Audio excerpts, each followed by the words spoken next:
అండి నేను మా నాన్నమ్మది 11 డేస్గా కథ చెప్పిస్తాను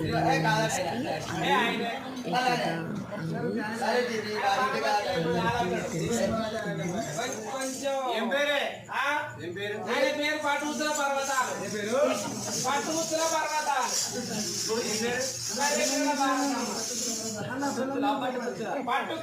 పర్వతాలు భారతమ్మ ఎందుకో రాజేంద్ర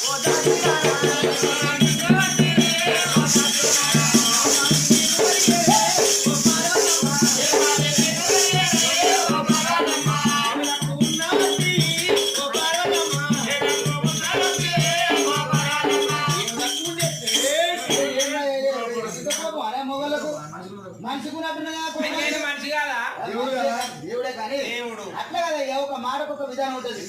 అంటే తింటున్న వరగాలి అంటే వెళ్ళాలి. అది కాకుండా ఎందుకు కట్టం అంటే భార్య కట్టం అంటే భర్త అన్నాడు, భర్త కట్టం అంటే భార్య అన్నాడు. అది కాకుండా నన్ను అలా చిన్న మాట ఇంగేది పెద్దదే చెప్పు. నేను ఆడ అన్నానండి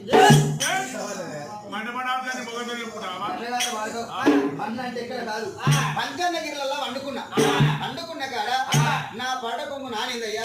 మరి ఎందుకొరకు ఏం కారణం అందుకొరకే వచ్చిందయ్యా. ఎందుకు వేరో కదా అక్కడ అట్లా కాదు బిల్లు పడి అంత ఉన్నది. మనిషి మందే అందం ఉంటుంది. మనిషి మందం ఉండాలి. మనిషి మందమే అందం. అప్పు పైన లప్పు ఉండాలి. ఊరాగా తీసుకుపోయినట్టుండి ఏ లాభం గట్ల ఎందుకయ్యా ఇల్లు అన్నప్పుడు అర్రు ఉండాలి. అది కాకుండా బొర్రు ఉండాలి. బొర్రు ఉన్నది మన కర్రలు కూడా పెద్దనే ఉన్నాయి. కాకపోతే తర్వాత ముగ్గేరాలి మొగలకు పెగ్గేరా పెగ్గులు వేసుకుని ఉండాలి. దర్వాజా మొత్తం తీసి షెటర్లు పెట్టుకోవాలి మనం. షెటర్లు పెడితే అట్లా ఎందుకే దర్వాజా ఇబ్బంది. అందుకే దర్వాజు అందుకే అంటే 66 కోట్లకు 33 కోట్ల భక్తులు, శివ భక్తులు, 77 కోట్ల భక్తులు, పార్వతి భక్తులు, పరమేశ్వర భక్తులు కోట్లాది జనుడు.